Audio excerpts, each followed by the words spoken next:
6. A quorum being present. The first item on the agenda is the approval of the sorry, Bill, you ready? Approval of the September 13th School Building Committee meeting minutes.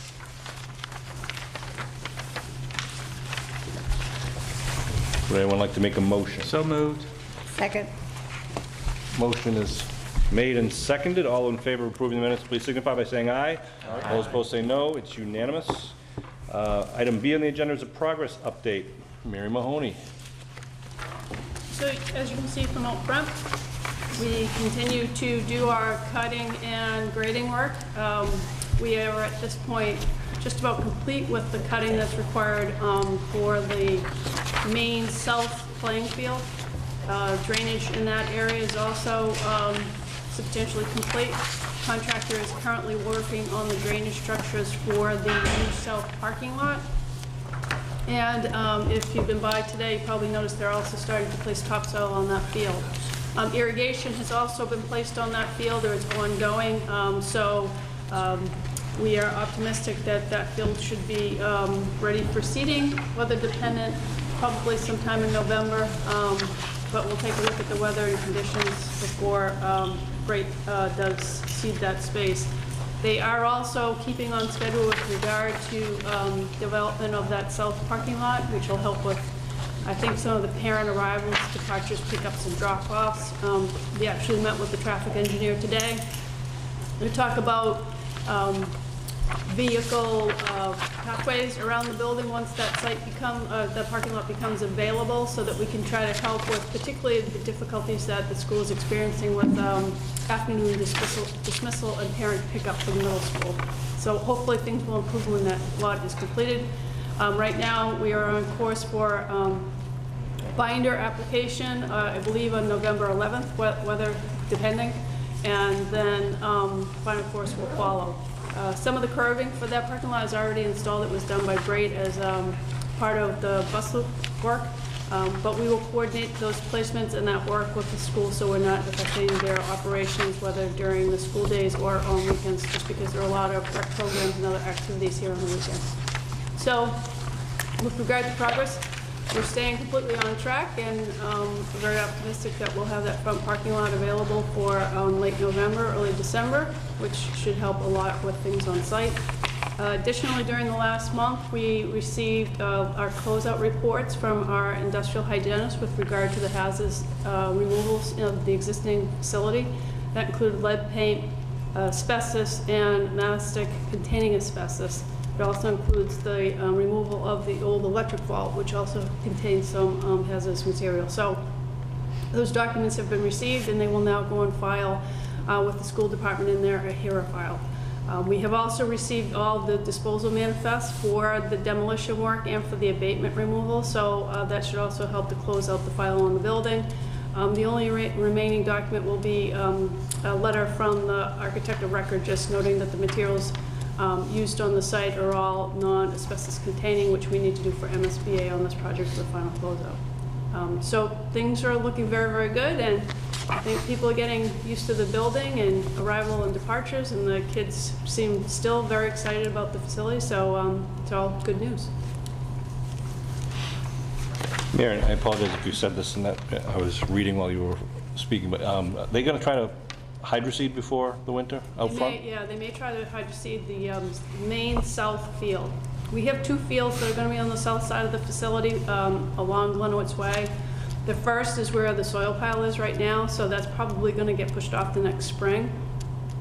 If we get weather in December, Great may try to tackle that as far as drainage and irrigation work.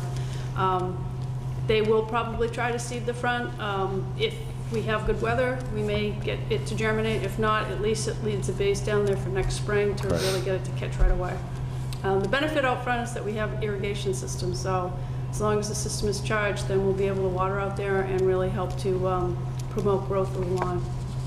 And you mentioned they hope to have the parking lot in November. That's with the top coat and everything, like a complete. Yeah, early December. I'm optimistic. We do need to work around the facility a little bit in doing those placements. So, and it is weather dependent. So we've had an awful good stretch of weather, and I can't complain and ask for too much. But it would be nice to continue. Although maybe people's gardens are hurting at this point. And just, I had this question come up a couple of times, just again for the camera more so. The north-south field where the big loam pile is, next to the Lincoln Village condominiums, will be a fenced-in, lined soccer field, playing field. The area out in front of the school will be a big open lawn/field area, but it's not proposed to be fenced in at this time. All right? I thought there were portions of that. In fact, I'm pretty sure there's portions of that field which receive fencing just because we want to make sure balls are not traveling Okay. on to Glenoaks Way. But we're not, for both of those fields, we didn't do full enclosures on both of those fields. We tried to keep in mind traffic and vehicles and try to prevent ball travel into those areas so that, you know, drivers weren't distracted and kids weren't running in front of vehicles. So we do have segments of fences along all the driveway areas. And finally, the grass would be growing through the year 2018, and then the school department will have to decide whether there'll be anything played on those fields, either one or both, on 2019, or hold it off. I think your landscape architect will say that they would prefer to see you do 3 growing seasons.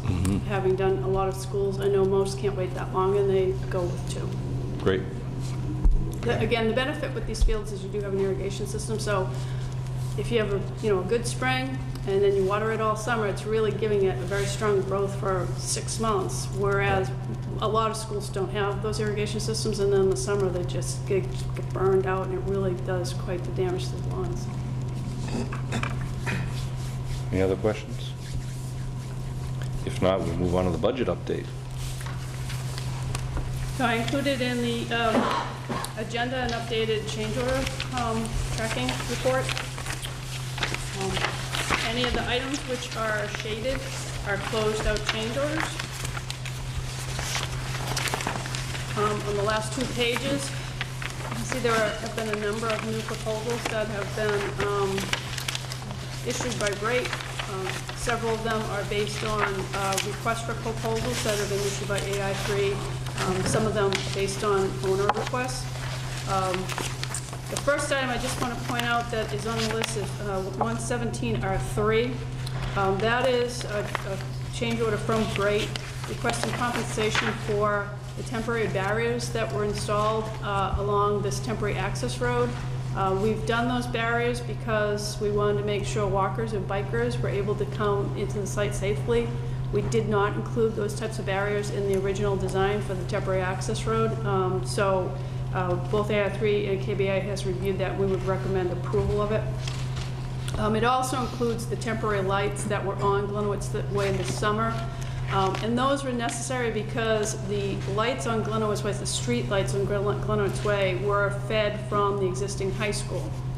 And we would have liked to have shut that circuit off in the high school and remove it, which then would have allowed us to start to install the new street lights. That's why you saw a lot of work, and then all of a sudden it stopped in July.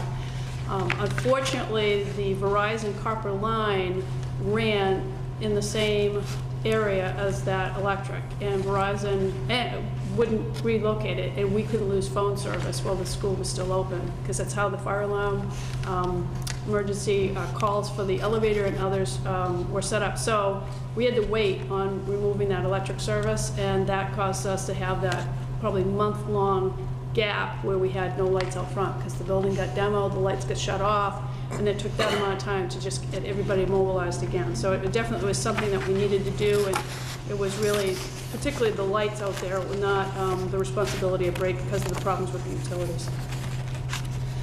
Previously, we talked about the fact that the school is experiencing a shortage of lockers in the high school. This is typical with MSBA jobs to an extent because they don't allow you to design your locker counts to peak enrollment counts. So this year, we've experienced an increase in enrollment, which has caused for additional lockers.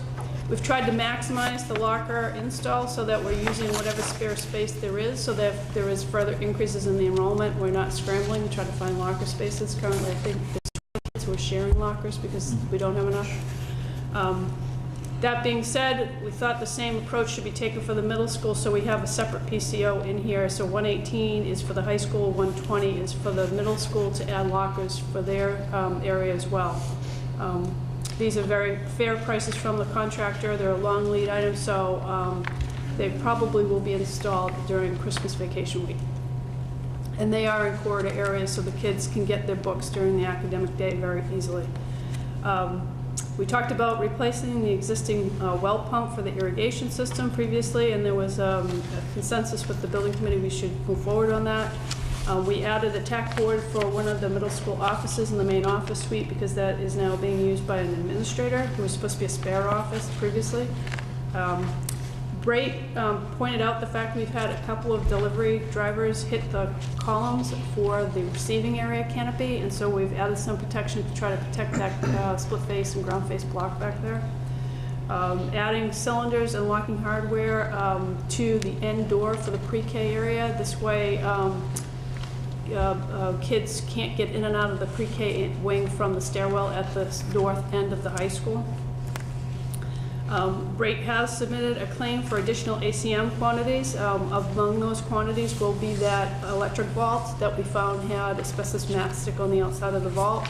But we are in discussions with regard to what value should actually be considered for that additional scope. And it is going to be some additional quantities within the school as well because of wall construction not, the assemblies not being as we proposed in the bid document. I'm going to go back to 126 because that's probably going to be a longer discussion item. We've had some interior shades to admin offices so that if there are private meetings with between faculty or parents, that there'll be some privacy in those spots. Adding the additional flagpole that was requested over by the pre-K area for turf field use, and that requires a light. So 128 is the light for that, which would be hung off the pre-K entry. Adjusting shower thresholds so we have better drainage in that area and prevent slip hazards in the staff showers over in student showers over in the locker rooms. Adding a graphic in the co-op for the doors so that they can have some privacy in the Green Wave Cafe area during learning time. And adding emergency shut-off switches for the boilers, which was a request from the Department of Public Safety during an inspection about 2 weeks ago. If there are any questions on those, I could take them, and if not, I'll go on to explain 126 with Darren. So change order number 126, proposal number 126, is a result of a meeting that occurred prior to our last building committee meeting. It was in the glass classroom back there. There has been some concern with regard to the fencing arrangements, particularly on the north side of the turf fields, and the ability for soccer balls or lacrosse balls to fly over the 10-foot fence, and the kids having to go down by the stream to retrieve the balls. Additionally, concerns with regard to the height of some of the fencing out front based on the flight path of balls, whether it's soccer or others for teams or groups using the front playing fields. Then additionally, some gate and other fencing requests to provide better access to the field. So with that, I'll let Darren go into more depth of what we're talking about since I wasn't in that meeting. Sure. I'll just run you through exactly what each of the changes or modifications or additions that was sort of presented to the contractor, and the contractor has given us a price, which you have in front of you, of $141,000. What's not included that is the price for the light for the flagpole that we're proposing out and back. And also what's not included in this price is to extend the fencing on the north side of the turf fields the additional 6 feet. And the reason we did not get pricing for that is because those fence poles are actually set into the retaining wall, and you're going to need contractor's going to need an engineer to redesign the fence poles to accommodate the additional 6 feet. And we couldn't get the engineer to do that unless somebody was willing to pay him, so they left that price off of this. So I'll just take, all the sketches are in here that we issued to the contractor that show exactly what we're talking about doing, but I'll just walk you through real quick on the site plan. In the turf fields here, we had talked about extending this 10-foot fence an additional 6 feet tall for 80 feet behind each of the soccer goals. So 80 feet here and 80 feet here. That's the price we did not get from the contractor, but we talked about that. Part of this proposal is adding a passage gate in this general location right here, right next to the sliding gate. Part of the proposal was to add a flagpole in this location outside the pre-K area. And in doing so, we had to redo some landscaping in here and relocate one of the trees that's currently planted there over to this location here. And then we have a proposal to put a light out here to light that flagpole so you can leave the flag up overnight. And then moving down to this area, this field here, the proposal included, to my notes. This originally per the contract is a 4-foot fence and a 4-foot fence, and then this is all a 4-foot fence here. So the proposal included to increase this to a 10-foot fence, turn the corner with a 10-foot, turn the corner with a 10-foot. Go 10-foot here and here to protect the sort of end zones where they're playing soccer and that sort of crossing there. Proposal includes a new, we didn't have any fence along this boundary here, but to add a 6-foot chain link fence along here with a single gate in the middle to go retrieve balls, a double gate on this end to get equipment out there to service that field, and extend this walkway over to that double gate in the northeast corner of that field. And then over here, it's hard to see on this plan because it's so small, but currently the sidewalk is along the parking here, and there's a handicap accessible ramp that gets you to that field. And the thought was, well, if there's an opening here in this gate, people are just going to sort of walk through there. So why don't we take a look at maybe adding a stair right there and creating a path for the people to walk to the parking lot, to the sidewalk.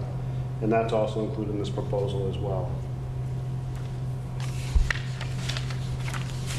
I think that just about covers everything that we talked about. Did I miss anything, Sean, or that was about it? So we just got this proposal from the contractor, and so I'm having it reviewed by my civil engineer and my landscape architect to see if the pricing is fair and reasonable for the amount of work we're talking about. And I guess a question for discussion is, you know, whether you want to do all of it, some of it, or none of it. We can take portions if we feel we want to do some of it at this point in time, because it is a fairly large number right now. So, and like I said, it doesn't include that extension on the north side of the turf fields. Where would the funds come from here? It would come from the change order contingency. So in the agenda, there is an updated budget. So we have, in the change order contingency, we had a value of a little over $2.7 million. To date, we have change orders assigned to that value of $1.2 million.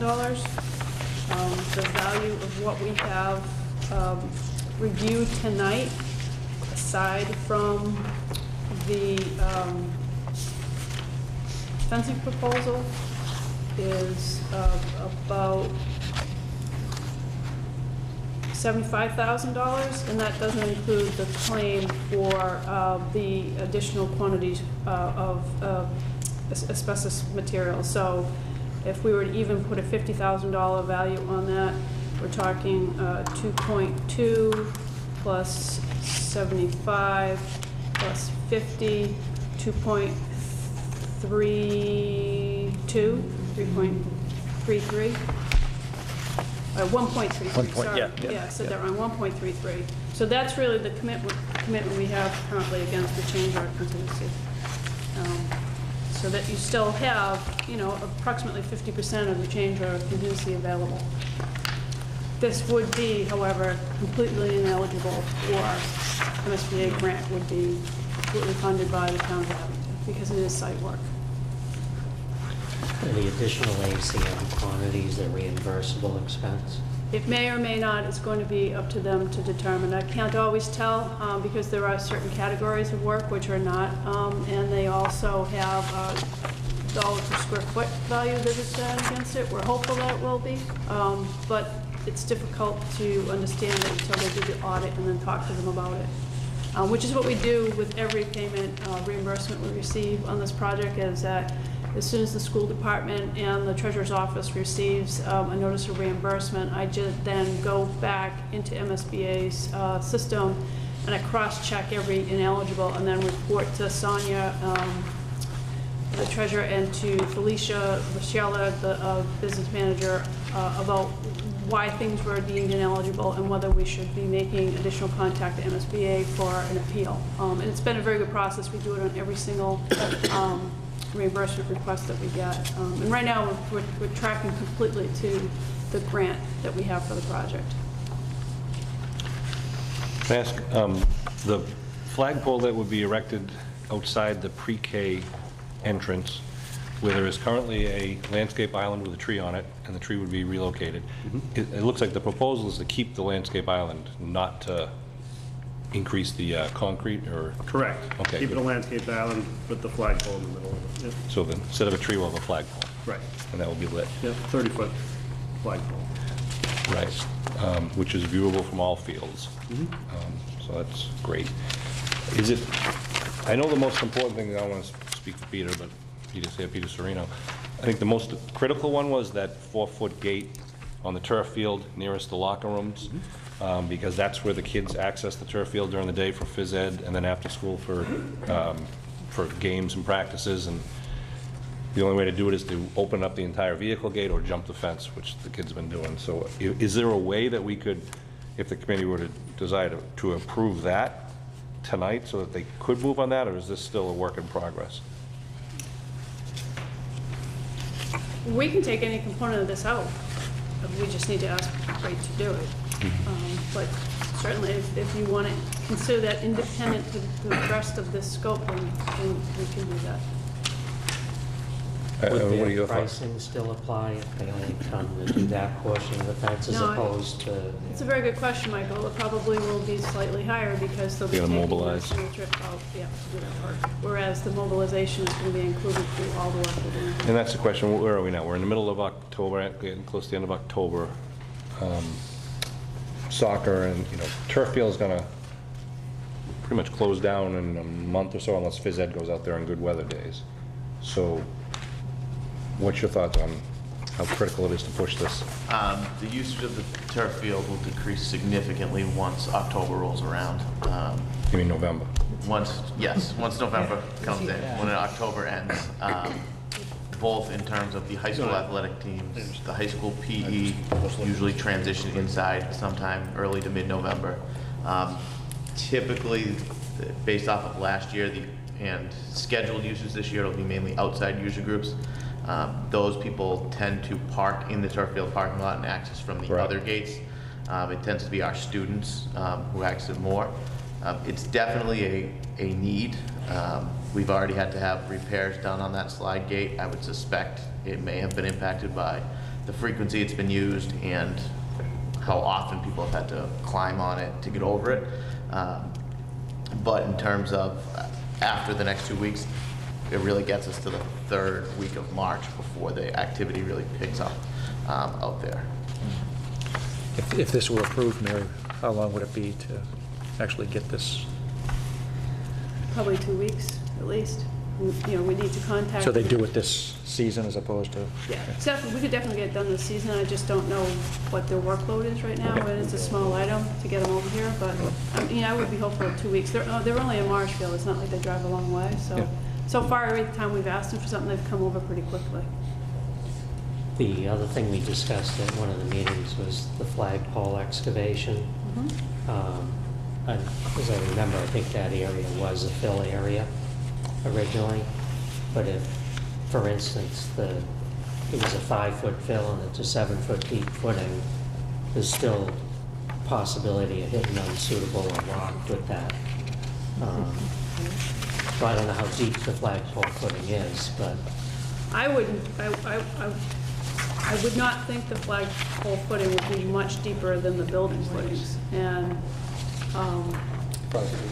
yeah, so I'm optimistic we're going to do okay over there, just based on the fact of a lot of the excavation that was performed in that area, just for the foundations themselves to get in and out. flagpole out front 30 feet also, or is that higher? Because the footing for that, the casing, that was only 5 feet. Yeah, this was 5, sitting on 8 inches of sand.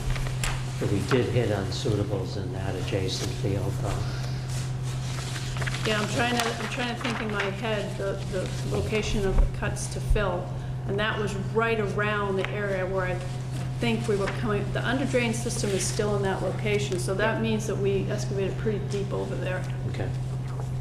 Because the underdrain system is not in the forward portions of the academic wing, but once you get that center spline and north, then we installed underdrain systems, which means that's the area that we're filling on. Peter, do you have a question? Yeah, so correct me if I'm wrong. If we called break tomorrow, it'd be at least 2 weeks, you think, before they get the gate in. Yeah. So it's kind of, the season's over in 2 weeks, Right. correct? So wouldn't it be a better thing just to deal with this as one package and do it in the spring or Yeah, whenever? there's no benefit to pushing it now. And we'll get the better price on the gate? Yeah, and to that, and also if you could note, I did talk again with Kate Casey, the soccer coach, and asked if she would be comfortable with, instead of having those 80-foot extensions, to cut it back to 60, and she said that that would be fine. So if we could amend the pricing or the proposal on that, 60 and 60 instead of 80 and 80. But we're still not going to get pricing because. Yeah, we have to talk about be the engineered. engineering part of it. Right. Okay.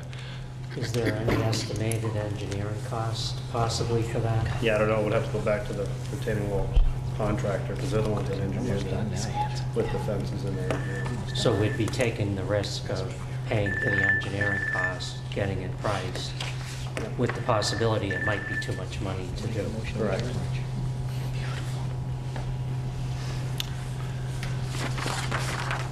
That's a question about the current plan for the field in the front of the building.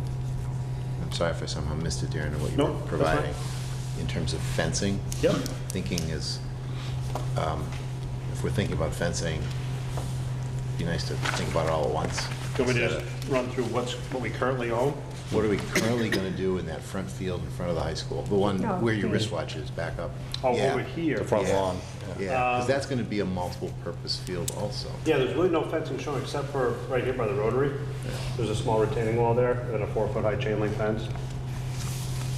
And then there's really no other fencing around that multi-purpose field out there. I would, we had fencing plans in place when we originally made the design. I think we value engineered some fencing out. You're correct. I think those are And ornamental fencing. as long as we're considering fencing, I figured it would be good to add that to the discussion. Is, now that front lawn, we'll call it, just so, we have the field on the right and the lawn in the front, just so we can differentiate. That, I think, as you even see it out there now, if you're on Glenwood's Way and you walk onto the field, it slopes down about 4 feet, and then you have field level, which then gradually goes back to the front of the building. Do you, Mr. Superintendent, Mr. Athletic Director, anticipate that being more of a phys ed / lawn area? We're not going to have varsity lacrosse out there having games there, I'm assuming, if I'm wrong. I don't anticipate playing any varsity games out there. That will be reserved mostly for the turf fields. But it's really difficult to say. As we move into the building, we've been able to increase the opportunities for kids. So we're even experiencing new things already. So if our population were to continue to grow, or we could add to our programming, we would need places to go. As we're constituted right now, I don't think that we would need to use that regularly for athletics. Youth soccer in particular might be an organization who is interested in using it.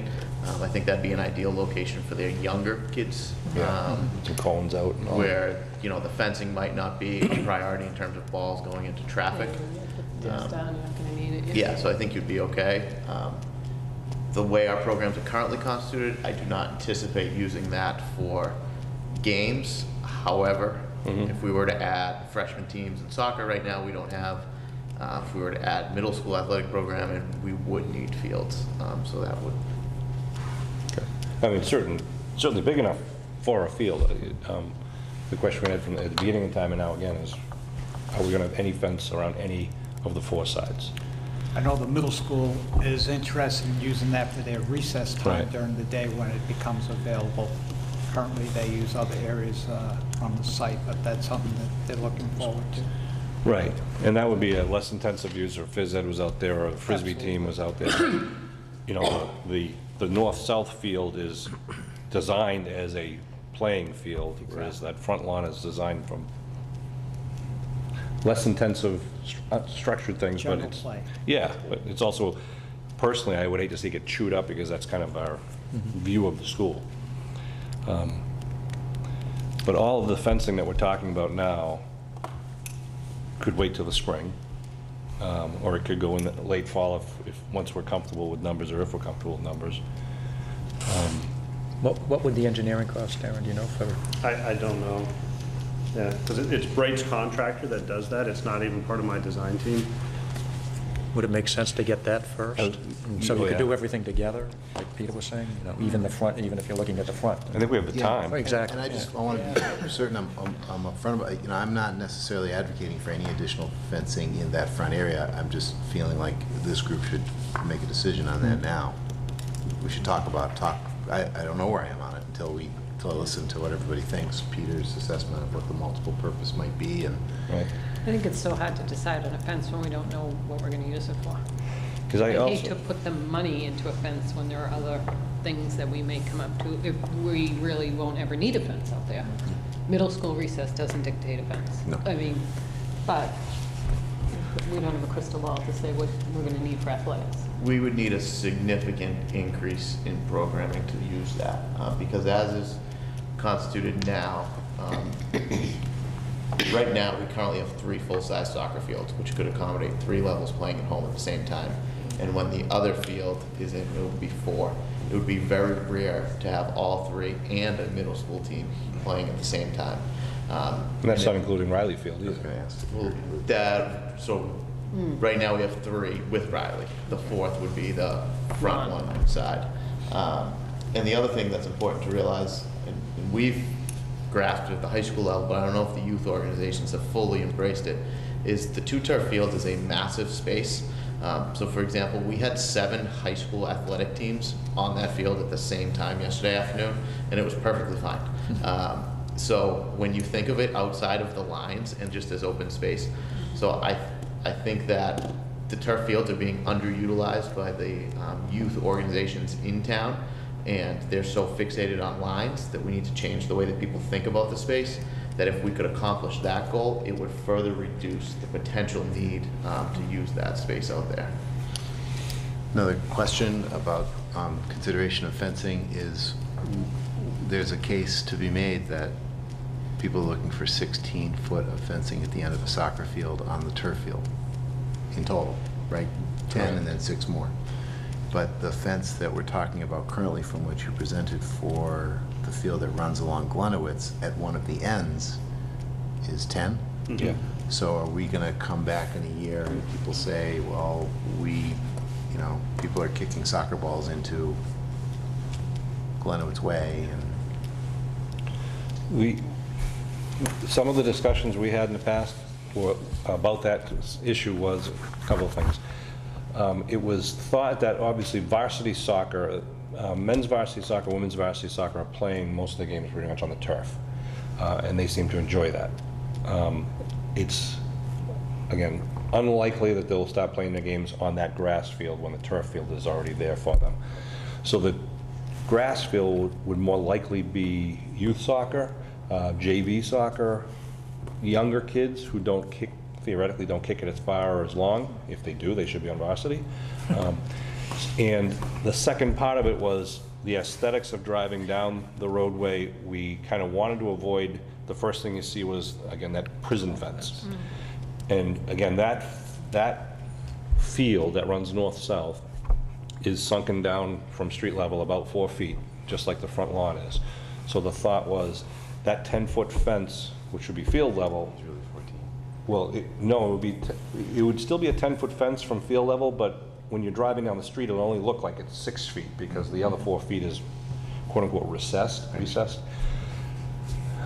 If it becomes an issue later, yeah, I mean, maybe it is something to revisit, but I'd just be hesitant to put in a 16-foot tall fence there without, and, because we don't have the anticipated need that it would come up. And Peter, that description is consistent with the athletic department's thinking of use?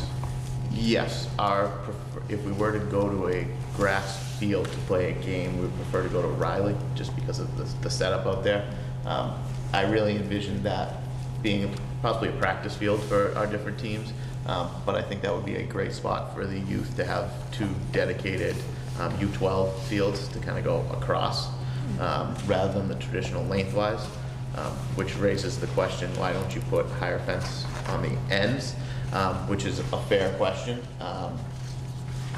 My thinking would be they're younger kids, so you're not going to see as many high, hard shots, but it's certainly something worth considering. Personally, I don't think the benefit of those few balls that you might stop outweighs the aesthetics and how it changes the whole, just the whole layout of the field. And that also follows why we were talking about installing a 6-foot fence along the, let's call it the Lincoln Village side, whereas right now there is no fence that we own there. It's just an open, so if the ball goes that way, it goes that way, goes into the gully in the woods. Well, there is actually a fence over there. It's not a very nice fence, but there is a fence. We own a fence? I thought we owned... No, there is one there already. There's Oh, a big Lincoln... marble chain link fence. Yes.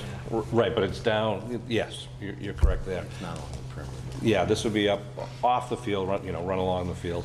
And after a lot of discussions, we had maintained the 4-foot fence on the parking lot side because we thought that a lot of parents would park there, as the parking space is there, and would typically kind of rest on the fence watching the game. If you give them a 6-foot fence, they're behind the fence. It's harder for that. But that's why we have a committee. We're open to all that stuff. In terms of other towns' facilities, we're pretty consistent with what we have currently. The major difference is a lot of places don't need a fence, or the fence that they have is further back because there could be a track or something behind the goal. Where it's unique is kind of where it's tight. The facility that's most comparable is in Norwell, and they do go 16 feet high, but they have netting as part of that instead of all 16 feet of fence. There was netting on the south side, right? Was that put in place on the south side of things? Yes. Yeah. Is that working out okay? And Yes. that's an eyesore in itself, I have to say. It's not aesthetically pleasing. I No. would hate to have that the first thing you see when you come down the driveway. Right. It doesn't, it suits the purpose, but You're right, I would, and yes, I agree with everything you just said. So, yeah, mark your calendar. So we would kind of table this until, can Brake give us a round ball estimate of what it would cost for the engineer review? Is it Yeah, a I think that's what we $3,000 need to thing or an $8,000 thing, or? Yeah, we can go back and see if we can get that cost from, Right, and then we can talk about it at the next meeting. yeah. I can turn it over to the chairman? Would the same engineering need to be done if we went with netting? If you're extending the poles that are currently installed into the retaining wall, then yes, you would. But you may not have to install them on the retaining wall. You could install them on the ground like the scoreboard is. If you were to do netting, come all the way up. I mean, that would be my recommendation if you're going to do netting, is just install poles that are on the base, on the back side of the wall. You mean, I can attach them to the existing poles, kind of secure them, or? I would just put new poles and make it independent of the fencing system, so you're not tying it into the fencing system. Oh, You're not- I see, outside, at the base of the retaining wall. Yes. I see. And one other thought from another fencing contractor that I had met with there was he was trying to eyeball using the existing poles and perhaps sleeving the 6-foot one, somehow connecting it, working that out. But I'm sure the engineers will hopefully they'll consider that and other options. Yeah, I mean, there's obviously ways to extend the fence. Yeah. But the question is, when you add the 6 feet, what does that do to your loads on that? retaining Exactly. wall? Right. And do you need to go deeper into that wall now? Okay. Is that even possible? Super. That wraps up progress update.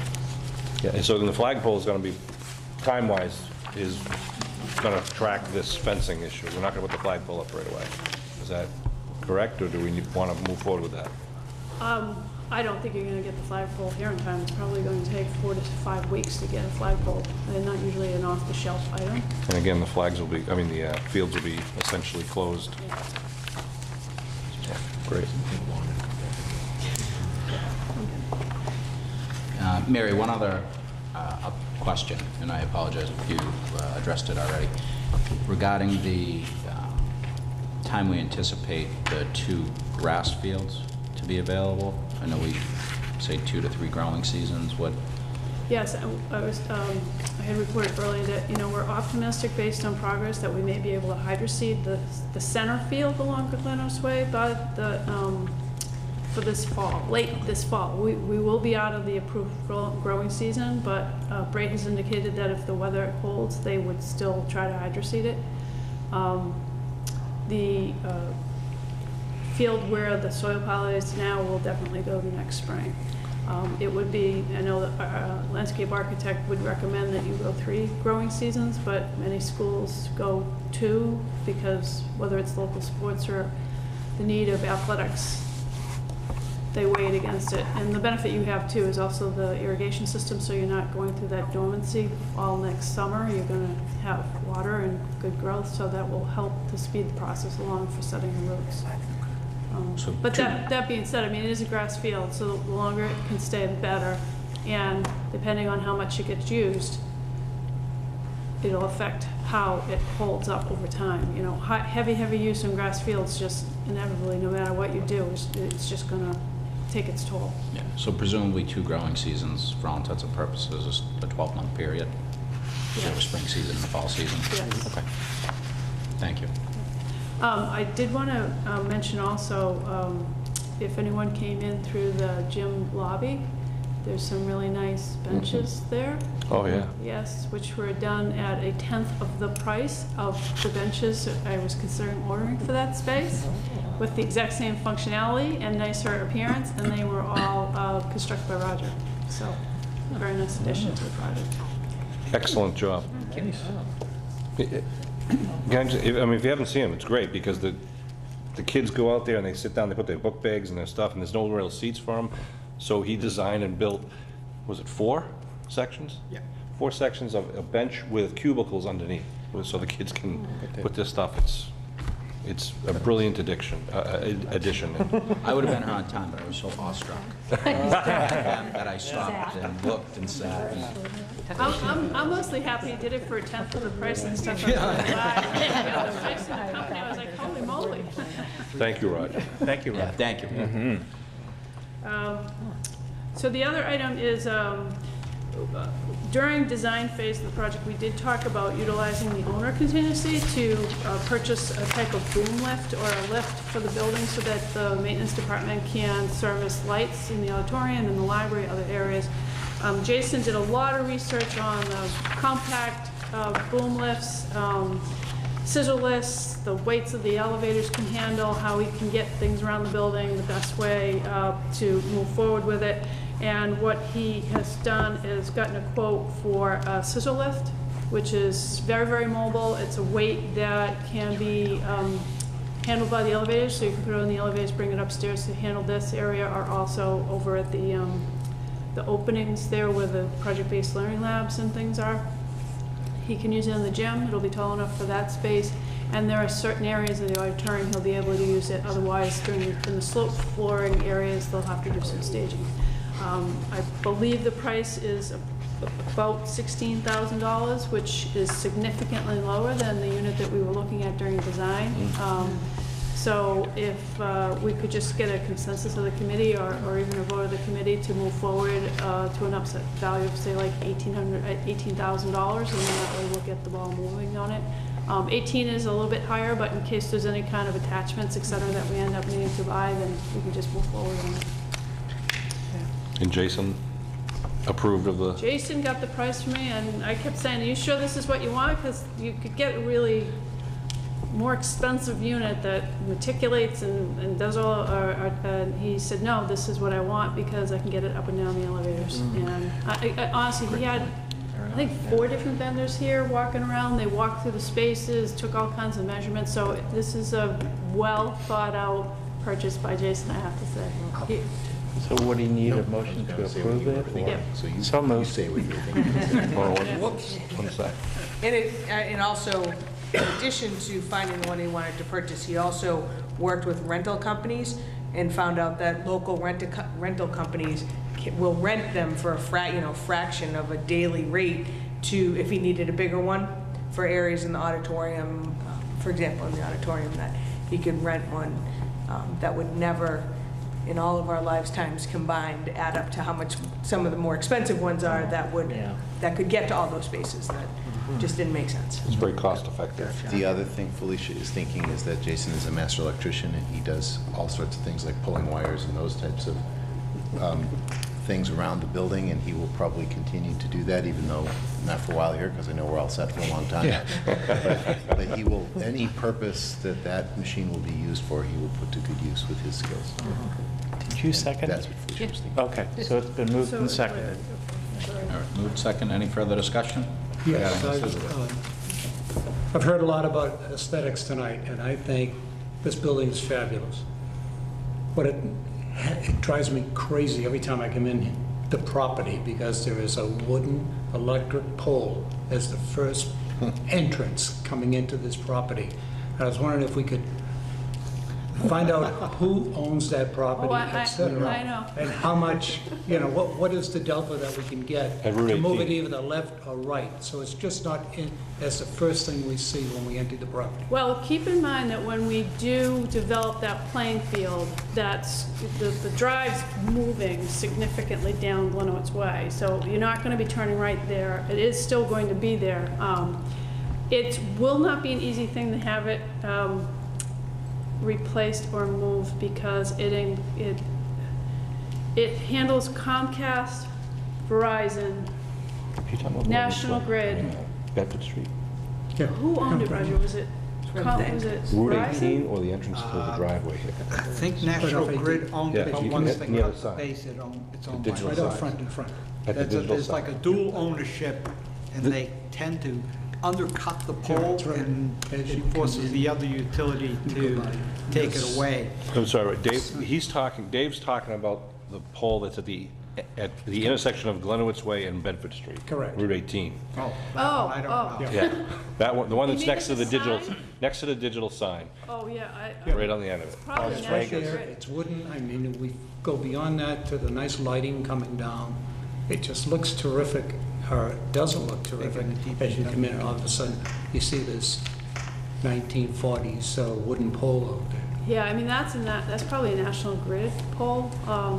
And you might be in the state highway layout there, which, Is Yeah. the service connection of the traffic lights to that? Yes, it is. there's a lot of stuff on that one. Yeah. Well, that's a big movement.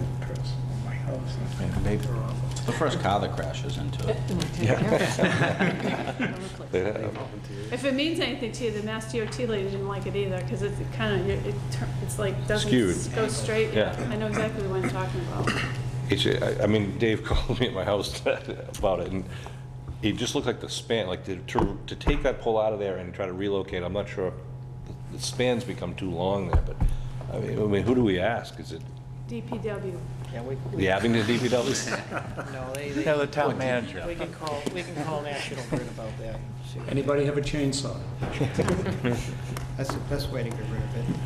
I mean, if they have to maintain a pole of some sort, it'd be nice if they could move it, Left or right? well, to the corner where the swamp is there, you know, there's, Put it in the swamp. it's a swamp. It's conservation. All right, so on the scissor lift, we have a first, a second. No further discussion on the scissor lift. All those in favor?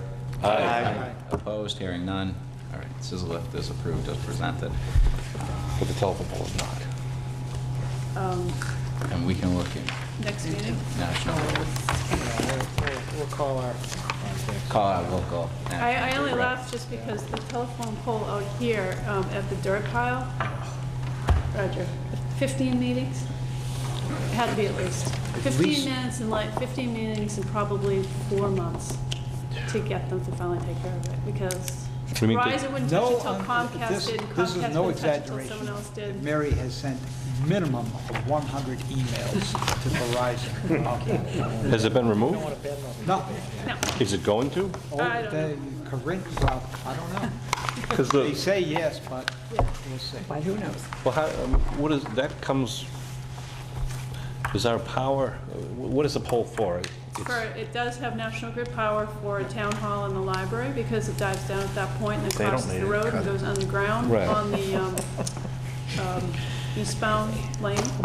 And then it also has the FiOS, Couple months off. Xfinity cable, coax cable for the TV studio, I loop for the town. the I-loop for the town, and the copper phone lines. So the proposal, if everything lined up and you had the money to do it, would be to put everything underground, like one pole back, and remove that pole? Is that what you're thinking, or? Well, Verizon's just trying to clean it up, because I think it's a double pole That's right. situation There right was a now. pole there that they had to abandon, so they put in a new pole, and rather than take out the old pole, which you see all in every community, they take and they just kind of wire the two together, and then unless somebody asks them, it kind of stays there until somebody asks them Hurricane to something remove or it. another.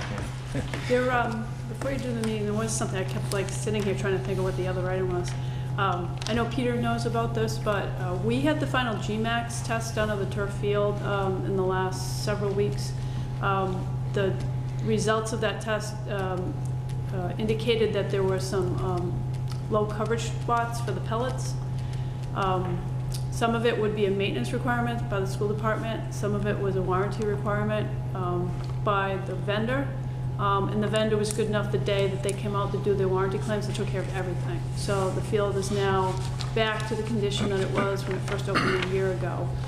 Plus, the school department got some very good information, I think, about continued maintenance. I think it was the goal kick area for one of the soccer fields that was a real problem, and so they've gotten some information on how to maintain it a little bit better.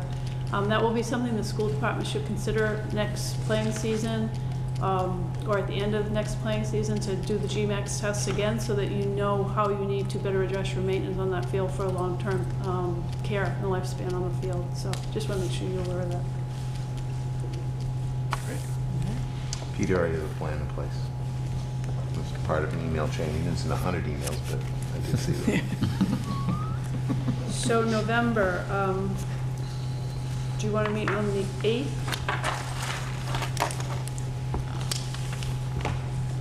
I will not be available. I'll be out of commission. I'm getting surgery on November 2nd. Probably, I don't know when I'll actually be back up on my feet, but I won't be going anywhere that next week. We can come to your house if you want. I might be a little groggy. The 8th is the induction to the National Honor Society for the high school, so Oh, we don't want to do it that night. we're going to lose a lot on this. Do you want to do 15? There's a much higher possibility I'll be there then. Be less groggy, right? Yeah. Okay, we'll do it the 15th, that's 6. November 15th, 6 p.m., the Abington High School, Middle School Library.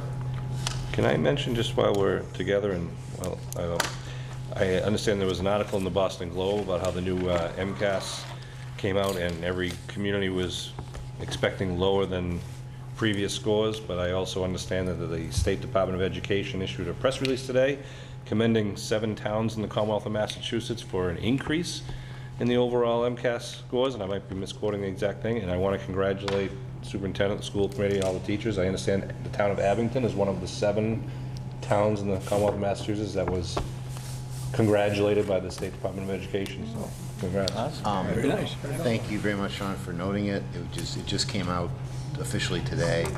Abington High School, in the highest achieving state in the nation, is a level 1 school, and of all of those level 1 schools in the Commonwealth, it was selected to be in a handful that are recognized for high achievement and improved scores today. That's excellent. That's huge. Congrats to our kids, too.